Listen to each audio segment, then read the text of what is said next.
بسم اللہ الرحمن الرحیم۔ فرمایا کہ میں پہلے جب حضرت کی خدمت میں نیا آیا تھا، اہل طریق کی دیکھا دیکھی توجہ بھی دیا کرتا تھا۔ شاہ لطف الرسول صاحب وغیرہ توجہ میں بیٹھتے تھے اور ان پر بہت سے نفسیات منتشر بھی ہوتی تھی، لیکن میں کوڑا ہی رہتا تھا۔ فرمایا کہ اہل علم کے کام کی ایک بات بتلاتا ہوں کہ دین پر عمل کرنے کا مدار سلف صالحین کی عظمت پر ہے، اس لیے حتی الامکان ان پر اعتراض و تنقید کی آنچ نہ آنے دینا چاہیے، کیونکہ انہیں حضرات کے علم و عمل سے دین کا ایک عملی نمونہ ہم تک پہنچا ہے، صحابہ سے لے کر سلف تک، ہمارے اکابر تک۔ علمی و عملی نمونہ دین اسلام کا ان حضرات نے محفوظ رکھ کے بھیجا ہے۔ اگر انہیں حضرات سے ہمیں بدگمانیاں ہو جائیں تو پھر دین ہی پر سے اعتماد ختم ہو جائے گا، تو کہاں سے آدمی نیک اور صالح بن سکتا ہے؟ خاص طور سے اہل علم کو چونکہ علمی اختلافات بھی ہوتے ہیں، اشکالات بھی ہوتے ہیں، اشکال کا ہونا اور اس کی تحقیق کرنا اور اس کو رفع کرنا یہ اپنی جگہ کو ہے، لیکن ان حضرات کی صالحیت پر اور صلاحیت پر انگلی نہیں اٹھانا چاہیے۔ فرمایا کہ اہل علم کے کام کی ایک بات بتلاتا ہوں کہ دین پر عمل کرنے کا مدار سلف صالحین کی عظمت پر ہے، اس لیے حتی الامکان ان پر اعتراض و تنقید کی آنچ نہ آنے دینا چاہیے۔ مرتب فرماتے ہیں سبحان اللہ، عجیب معرفت اور گہرے راز کی بات ہے۔ خوب مشاہدہ اور تجربہ ہے کہ جن لوگوں اور حلقوں میں سلف کی قلبی تعظیم کم ہوتی ہے وہ عمل سے خالی ہی رہتی ہے۔ ایک عالم زیر تربیت تھے، انہوں نے اپنے کچھ احوال بتائے اور ان کے حضرت نے جوابات دیے۔ پہلی بات یہ تھی کہ نماز میں اب یہاں رہ کر، یعنی حضرت کی خانقاہ میں کرنا بہت بہتر ہے، نماز میں اب یہاں رہ کر حضرت کی برکت سے یہ معلوم ہوتا ہے کہ ذات بے کیف کے سامنے موجود ہوں، یعنی اللہ تعالیٰ کے سامنے موجود ہوں، یہ کیفیت نماز میں اب ہوتی ہے، اور نہایت عاجزی سے قصور کی معافی کی خواستگاری کر رہا ہوں، مگر یہ کیفیت مستقل نہیں ہوتی یا مسلسل نہیں رہتی، آتی جاتی رہتی ہے، اور بعض ارکان میں بالکل خطرات غالب ہو جاتے ہیں، چھائے رہتے ہیں، یعنی رکوع سجدے میں کسی رکن میں بعض دفعہ خیالات چھائے رہتے ہیں، بعض ارکان میں کسی خیال محمود پر دل لگاتا ہوں، بعض دفعہ ارکان کی جو ادعیہ ہیں ان کے معنی کی طرف خیال ہو جاتا ہے، بعض دفعہ نامعلوم کہاں چلا جاتا ہوں، یہ بھی خبر نہیں ہوتی کہ نماز میں ہوں یا نہیں۔ اب ایک حالت پر استقرار کیسے ہو، یہ ان کی کیفیت تھی۔ حضرت نے جواب میں فرمایا یہ تقلبات سفر ہیں، یعنی سفر میں آدمی کے حالات بدلتے رہتے ہیں، ادھر ادھر سفر میں یہی ہوتا رہتا ہے۔ چونکہ مبتدی ابھی سفر میں ہوتا ہے، یعنی اللہ کی راہ میں ترقی کر رہا ہوتا ہے، تو اس کو سفر کہتے ہیں۔ یہ تقلبات سفر ہے، اور تثبت یعنی ایک حالت پر قرار ہو جانا وہ منزل ہے۔ منزل پر رسائی سفر ہی سے ہوتی ہے اور کوئی دوسرا راستہ نہیں، یوں ہی چلنے دیجیے، انشاءاللہ تعالی ایک روز تثبت بھی عطا ہو جائے گا۔ یعنی یہ جو اچھی کیفیت ہے کہ اللہ کی طرف دھیان رہے نماز میں، یہ منزل ہے، یہ منزل سفر کے بعد ہی حاصل ہوگی، اس لیے جو کیفیات ہے وہ سفر ہے، چلتے رہنے دیجیے، گھبرائیے مت، ایک دن انشاءاللہ تثبت بھی عطا ہو جائے گا، جس کی کوئی مدت متعین نہیں ہو سکتی، یعنی ہم نہیں کہہ سکتے کہ بھائی کتنے دنوں کے بعد یہ کیفیت حاصل ہوگی، نہیں کہہ سکتے، اس لیے کبھی بھی ہو سکتا ہے۔ یعنی جب تک ایسی نماز نصیب نہ ہو جس میں خیالات اور غفلت کے بجائے مسلسل حضوری اللہ کی طرف توجہ نصیب ہو، اس وقت تک اس کی طلب اور کوشش کا بھی وہی اجر ہے جو حضوری اور توجہ اللہ والی نماز کا ہے، اور اس سے بھی قرب حاصل ہوتا ہے۔ سبحان اللہ، کیسی تسلی اور اطمینان اور راہ پر قائم و جاری رکھنے والی یہ تعلیم ہے۔ اکثر لوگ اسی سے گھبراتے ہیں اور اسی سے گھبرا کے مایوس رہتے ہیں، اسی نماز پڑھ کے کیا فائدہ جس میں جی بھی نہیں لگتا، جس میں دھیان ایک جگہ نہیں رہتا۔ تو ٹھیک ہے، اعلیٰ درجے والی نماز مانگتے رہنا، کوشش کرتے رہنا چاہیے اور اللہ تعالیٰ سے امید رکھنا کہ کسی دن نصیب ہو ہی جائے گی۔ دوسری بات انہوں نے بتائی کہ یہ پختہ عہد کر لیا ہے کہ انشاءاللہ کوئی گناہ نہ کروں گا، اور ہوا تو نفس کو خوب سزا دینی چاہیے، مگر وہ سزا سمجھ میں نہیں آتی جس سے نفس امارہ نفس مطمئنہ بن جائے۔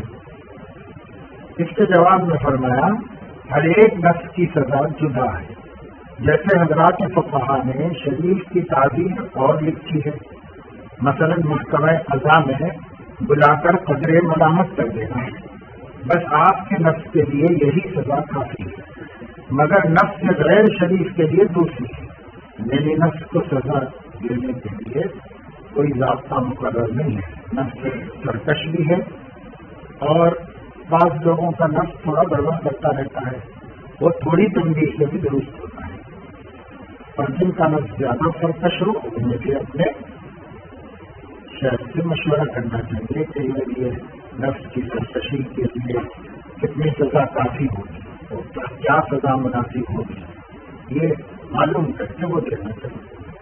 تیسری بات انہوں نے لکھی کہ فکر یہ ہے کہ جب یہاں سے جا کر دوسرے کاموں میں مشغول ہو جاؤں گا تو یہ جو کیفیت اس وقت بن رہی ہے وہ باقی کیسے رہے گی، اس کی کیا تدبیر ہونی چاہیے۔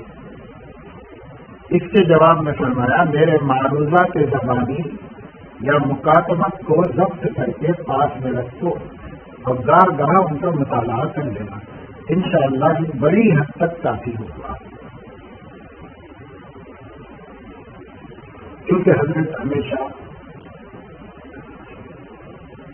تعلیم و تربیت ہی کی گفتگو فرماتے رہتے تھے، اور ان کی جو تربیتی باتیں تھیں وہ تحقیقی باتیں ہوا کرتی تھی، کتاب و سنت کی روشنی میں بہت محققانہ کلام فرماتے تھے۔ بڑے بڑے علماء جس کی تعریف کرتے تھے، بلکہ بڑے بڑے علماء ان کی تحقیقات پر حیرت جتا رہے تھے۔ اب ایک اطمینان بخش تعلیمات تھی، اس لیے اپنی تعلیمات اب دو باتیں ہوں گی، ایک تو یہ کہ وہ خود عالم تھے، محقق تھے، مفتی تھے اور کتاب و سنت کے ماہر تھے، تو جو باتیں کہا کرتے تھے وہ سب کتاب و سنت کے حقیقتوں پر مشتمل ہوا کرتی تھی، خود متبع سنت تھے اور دین سے اور سنت سے اور تعلیمات نبویہ سے ہٹتے بھی نہیں تھے، اس کے خلاف کسی کی تنقید بھی نہیں کرتے تھے۔ دوسرے یہ کہ ایک سالک کو، ایک مرید کو جب وہ کافی بصیرت کے بعد کسی کو رہنما مان لیتا ہے تو اسی کی باتوں میں زیادہ شرح صدر ہوتا ہے۔ ان وجوہات سے حضرت نے یہ فرمایا کہ میرے معروضات جو میں بولتا رہتا ہوں، نصیحت کرتا رہتا ہوں، اور مجلس میں جو تحقیقات آتی ہیں، سوالات کے جو جوابات ہوتے ہیں، ان کو محفوظ رکھ دو اور کبھی کبھی پڑھ لیا کرو۔ بعد میں تو چھپ گئے، کتابی شکلوں میں چھپ گئے تو بآسانی لوگوں کو تک حضرت کے مواعظ اور حضرت کے ملفوظات مل جایا کرتے تھے، لیکن جس زمانے میں اتنی سہولت نہیں تھی، لوگ لکھ کر ہی محفوظ رکھ لیتے تھے اپنے پاس باتیں۔ گاہ کبھی کبھی مطالعہ کرتے رہنا انشاءاللہ ایک بڑی حد تک کافی ہوگا۔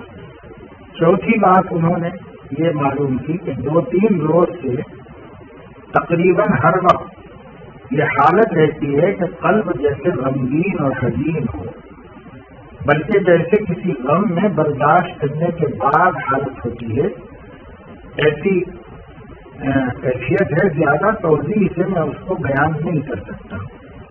البتہ عجب تاثر کی بھی کیفیت ہے، مجھ کو یہ بھی امتیاز نہیں کہ یہ تکلیف دہ یا لذت بخش ہے، تکلیف دہ ہے یا لذت بخش ہے، یہ بھی میں سمجھ نہیں پا رہا ہوں، لیکن ایک خاص قسم کا غم اور حزن و ملال طاری ہے اور اس کی صحیح تعریف بھی نہیں کر پا رہا ہوں۔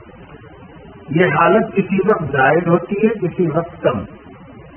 کچھ یہ بھی سمجھ میں آتا ہے کہ شاید یہ حالت جزوی واقعات سے ہو، جیسے لڑکے کا بیمار ہو جانا وغیرہ، واللہ عالم بالصواب۔ اس کے جواب میں فرمایا اسباب کی تشخیص وہاں ضروری ہے جہاں مضرت ہو، تاکہ سبب کو مرتفع کیا جائے، اور اس کیفیت سے کوئی مضرت نہیں، اس لیے اسباب کی تشخیص کی ضرورت بھی نہیں۔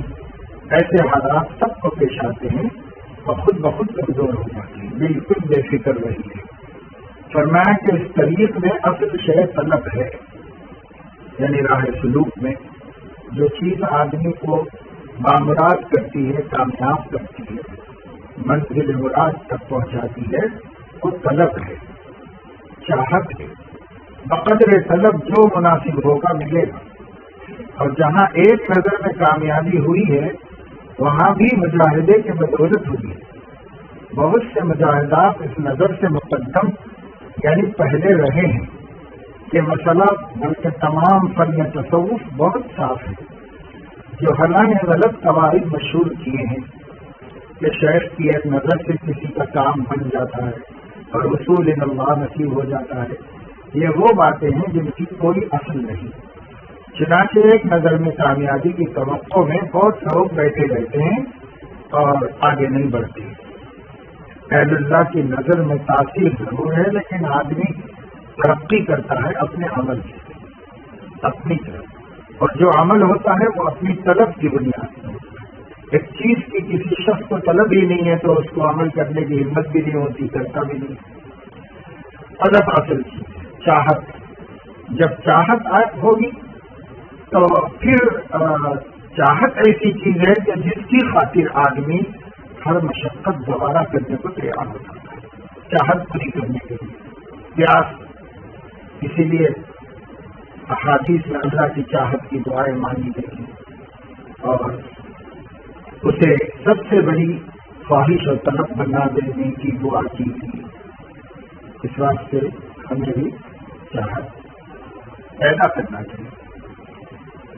جب کسی چیز کی معرفت ہوتی ہے اور اس کا نافع ہونا آدمی کو معلوم ہوتا ہے تو چاہت پیدا ہوتی ہے۔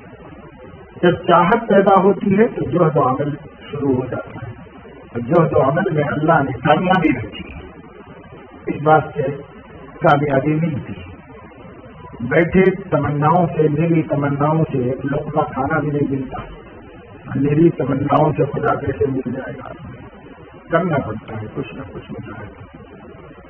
اس لیے چاہت کی جو حضرت نے اہمیت بتائی کہ طلب، جس کو اردو میں چاہت بنیاد ہے، کام نہیں سے آگے بڑھتا ہے، اور حسب طلب نصیب ملتا ہے اس کو، جتنی چاہت ہوگی اسی حساب سے اللہ پاک اس کو عطا فرماتے ہیں۔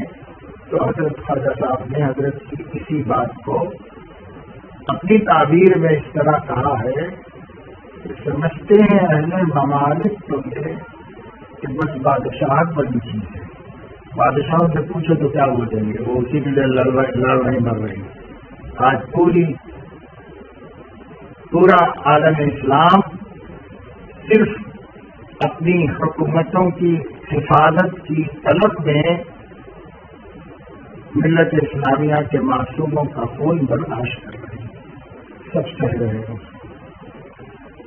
مسئلہ یہی ہے کہ بھائی ہم کیوں انوالو ہوں، ہمارا تخت و تاج باقی ہے، سب اس میں۔ اب اہل ممالک کیا چاہتے ہیں؟ وہ یہی چاہتے ہیں، اس سے زیادہ ان سے کچھ نہیں۔ سمجھتے ہیں اہل ممالک کو یہ کہ بس بادشاہت بڑی چیز ہے، مگر جو ہے اہل نظر اہل دل وہ کہتے ہیں چاہت بڑی چیز ہے۔ ممالک کیا ہے اس کے سامنے؟ ملک و مال کوئی چیز نہیں، چاہت بڑی چیز ہے۔ چاہت سے آدمی خدا کو پا لیتا ہے، چاہت ہو۔ ایک سلسلے گفتگو میں فرمایا کہ اتفاقاً ایک صاحب کے سب کے جواب میں جن پر فوجداری کا مقدمہ تھا، محض توکل پر میرے قدم سے نکل گیا کہ انشاءاللہ کچھ نہ ہوگا، وہ اس مقدمے سے بری ہو گئے۔ وہ سمجھے کہ مجھ کو پہلے ہی پتہ چل گیا تھا، حالانکہ مجھ کو علم بھی نہ تھا۔ می پرانند اسی کو کہتے ہیں، یعنی وہ جو مقولہ ہے کہ پیرانمی پرند مریدہ می پرانند، پیر خود نہیں اڑتا، مرید اڑاتے ہیں اس کو۔ تو اب یہ ان کے ذہن میں بات بیٹھ گئی کہ وہ جو حضرت کی زبان سے نکلا تھا کہ کچھ نہیں ہوگا تو کچھ نہیں ہوگا۔ تو حضرت فرمانے یہ اتفاقی واقعات ہیں تو اللہ تعالیٰ کی تقدیر کے مطابق ہوئے، میں کیا جانوں کہ کیا ہونے والا ہے، لیکن اللہ سے اچھی امید کر کے تسلی دینا چاہیے، تسلی دے دیا کہ انشاءاللہ کچھ نہیں ہوگا، اور کچھ نہیں ہوا۔ تو وہ سمجھے کہ وہ حضرت کے بولنے سے، اب وہ مریض کیا کرے گا، سب سے بولے گا کہ حضرت نے کہا تھا کہ انشاءاللہ کچھ نہیں ہوگا، کچھ نہیں ہوگا۔ تو فرما رہے ہیں حضرت کہ می پرانند کسی کو کہتے ہیں۔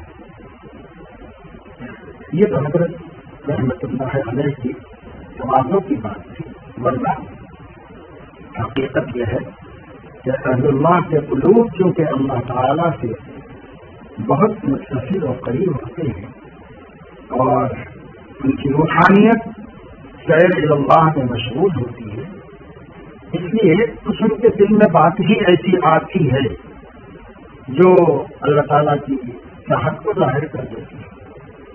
اس لیے جو واقعی اہل اللہ ہے ان کی زبان میں اللہ پاک نے تاثیر بھی رکھی ہے، اس اعتقاد کے ساتھ کہ سب کچھ اللہ تعالیٰ کرتے ہیں اور اللہ ہی کے قبضے قدرت میں ہے۔ آدمی اگر اپنے بڑوں سے دعا کی درخواست کرے، اپنے حالات کی اطلاع کرے اور ان کی زبان سے کوئی کلمات خیر نکل جائے تو اللہ بھی لا دیتا ہے۔ اس لیے یہ نہیں سمجھنا چاہیے کہ ایسا کچھ نہیں ہوتا۔ عموماً جس چیز کا بھی اندازہ کرتے ہیں مجمع کی غیر موجودگی میں کرتے ہیں، مائک سیٹنگ بھی مجمع کی غیر موجودگی میں، پھر مجمع کے حساب سے کم بڑھ جاتی ہے۔ ایسے ہی کتنے حال کو کتنا چاہیے، پہلے سیٹنگ خالی وقت میں کرتے تو ٹھنڈا ہو جاتا ہے، جب سب آ جاتے ہیں تو اس سے نظام چلتا ہے۔ حضرت مولانا محمد یعقوب صاحب نانوتوی رحمۃ اللہ علیہ حضرت کے اساتذہ میں سے بہت مرتبہ درس میں فرما دیتے تھے کہ بھائی اس مقام میں مجھے شرح صدر ہوا، یعنی جو پڑھاتے تھے سبق پڑھایا اور پڑھانے کے بعد اپنی تشریح سے خود مطمئن نہیں ہوتے تو فرما دیتے تھے کہ اس مقام میں مجھے شرح صدر نہیں ہوا۔ اور بعض مرتبہ تو ماتحت مدرسی، وہ تو صدر مدرس کے ساتھ تو کسی مدرس کے پاس جا کر پوچھ کے آتے تھے اور وہ جو تقریر کرتے وہی یہاں آ کر سنا دیتے تھے اور فرماتے تھے کہ فلاں صاحب نے اس کا یہ مطلب بیان فرمایا ہے۔ اللہ اکبر، کیا ٹھکانا ہے اس بے نفسی کا، آج کوئی کر کے دکھلائے۔ ایک سلسلے گفتگو میں فرمایا کہ مجھ کو مدرسے سے سند نہیں ملی، مدرسے نے دی نہیں، ہم نے مانگی نہیں، کیونکہ دل میں تو یہی تھا کہ ہم کو کچھ آتا نہیں کہ کیا سند مانگتے، بلکہ میں چند ہم سبقوں کے زمانے میں چند ہم سبقوں کے یعنی اپنے ساتھیوں کو لے کر دستار بندی کے جلسے میں حضرت مولانا محمد یعقوب رحمۃ اللہ علیہ کے پاس گیا اور عرض کیا کہ یہ معلوم ہوا ہے کہ مدرسے سے ہم لوگوں کو سند ملنے والی ہے، مگر چونکہ ہم کو کچھ آتا جاتا نہیں اس لیے اس کو موقوف کر دیا جائے۔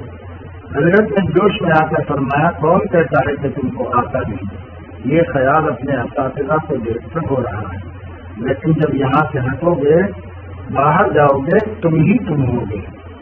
اللہ اکبر، ایسے توکل کے ساتھ فرما دیا تھا۔ فرمایا کہ اولیاء اللہ کو جو شخص تکلیف پہنچاتا ہے اس سے انتقام لیا جاتا ہے اور یہ اولیاء اپنی آنکھوں سے دیکھتے ہیں، لیکن قسم لے لیجیے ان کو وسوسہ بھی نہیں آتا کہ ہماری وجہ سے ایسا ہو رہا ہے، یہ لوگ تو فنا میں ڈوبے ہوئے ہوتے ہیں۔ حضرت خواجہ سلیم چشتی رحمۃ اللہ علیہ بہت بڑے بزرگ گزرے ہیں، جہانگیر اس وقت بادشاہ تھا، وہ ان کے پاس ملنے کے لیے پہنچ گئے۔ حضرت اس وقت میں جو گدڑی پہنے ہوئے تھے وہ اتار کے مرید کو دی اور فرمایا اس میں جون تلاش کرو، جون آ جاتی تھی پہلے سر میں، بالوں میں، کپڑوں میں کاٹتے تھے، سکاتے تھے، کیڑا جون، تو وہ اس میں سے جوئیں ڈھونڈ کے نکالتے صاف کرنے کے لیے گدڑی اتار کے دے رکھی تھی اور دروازہ بند کر لیا تھا بغیر گدڑی کے بیٹھے بیٹھے، یعنی جو ان کا اوپر کا کپڑا تھا وہ دیکھ کے لانے کا انتظار کر رہے، تو خادم نے آ کے کھٹکھٹایا دروازہ، تو فرمایا کیا بات ہے؟ اور کہا کہ بادشاہ ملنے کے لیے آئے ہیں۔ تو فرمایا لا حول ولا قوت، میں سمجھا کہ جوئیں مل گئی ہیں اس کے اندر، وہ بادشاہ آ گیا۔ فرمایا کہ مشائخ صوفیہ کے تذکرے سے میرے بدن میں حرارت پیدا ہو جاتی ہے، چنانچہ اس وقت بھی جو بزرگوں کا ذکر کر رہا ہوں کہ پسینہ نکل رہا ہے۔ اس کے برخلاف جب علماء کا تذکرہ کرتا ہوں تو ٹھنڈک محسوس ہوتی ہے۔ اس کیفیت سے مجھے محسوس ہوا، معلوم ہوا کہ علماء اقرب الی الرحمت ہیں، صوفیہ اقرب الی المحبت ہے۔ محبت میں گرمی ہے اور رحمت میں ٹھنڈک ہے۔ تو حضرت کی کیفیت یہ تھی کہ مشائخ کا ذکر کرتے تو گرمی پیدا ہوتی، علماء کا ذکر کرتے تو ٹھنڈک پیدا ہوتی، کسی کو کسی کو ترجیح نہیں دی اور کسی کی تنقید نہیں کی، بلکہ دونوں کا اس کیفیت کا تحقیق کی کہ وہ لوگ اللہ کی رحمت سے قریب ہیں اور مشائخ اللہ کی محبت سے قریب ہیں۔ محبت کی فطری کیفیت گرم ہے اور رحمت کی کیفیت ٹھنڈی ہے، اس لیے ان کے تذکرے سے ٹھنڈک محسوس ہوتی ہے اور ان کے تذکرے سے گرمی محسوس ہوتی ہے، اور محسوس کرنے والا بھی اتنا احساس مند ہو کہ کر سکے، اور ہم جیسوں کو کیا پتہ چلتا ہے کہ ٹھنڈک کیا ہے اور گرمی کیا ہے۔ فرمایا کہ جس شخص کو داخل طریق ہو کر تواضع میسر نہیں ہوئی وہ بالکل محروم ہے۔ جیسے ایک امیر کبیر کی لڑکی سے کسی نے شادی کی لیکن وہ رت آتی تو مقصود نکاح تو حاصل نہ ہوا، خاوند کی نظر میں دو کوڑی کی نہیں۔ اسی طرح بدون تواضع داخل طریق ہونا بیکار ہے، اور داخل طریق ہونا تو چھوڑیے، اس زمانے میں تو صورتحال یہ ہے برس طریق میں داخل رہ کر بھی کوڑی بھر تواضع نہیں پیدا ہوتی، نفس عجب و غرور کے اندر مبتلا ہے۔ عام طور سے لوگ اب بھی پوچھتے رہتے ہیں کہ بھائی شیخ کو علوم کیوں بتائیں، علوم تو چھپانے کا حکم ہے، ایسی باتیں آتی ہیں۔ اسی سلسلے میں ایک مولوی صاحب نے حضرت سے سوال کیا تو حضرت نے جواب میں فرمایا کہ اظہار علوم میں شیخ سے شرمانے کی دو ہی وجہ ہوتی، یا تو اس سے متعلق یہ خیال ہے کہ وہ امراض کو سن کر مجھے حقیر سمجھے گا، یا یہ خطرہ ہے کہ کسی اور سے کہہ دے گا۔ بس یہ دو وجہ سے شرماتی آدمی کو اور آدمی پیچھے ہٹتا ہے۔ تو سننا چاہیے کہ شیخ میں یہ دونوں احتمال بالکل مفقود ہوتے ہیں، یعنی وہ سامنے والے کو جو اپنے احوال بتاتا ہے اس کی وجہ سے حقیر نہیں سمجھتا، قابل رحم تو سمجھتا ہے، قابل عنایت تو سمجھتا ہے، لیکن حقیر نہیں سمجھتا، اس کی تحقیر نہیں کرتا، اور نہ دوسرے سے اس کا راز بتاتا ہے کسی سے۔ اور اگر کوئی شیخ ایسا نہیں کرتا تو وہ شیخ ہی نہیں۔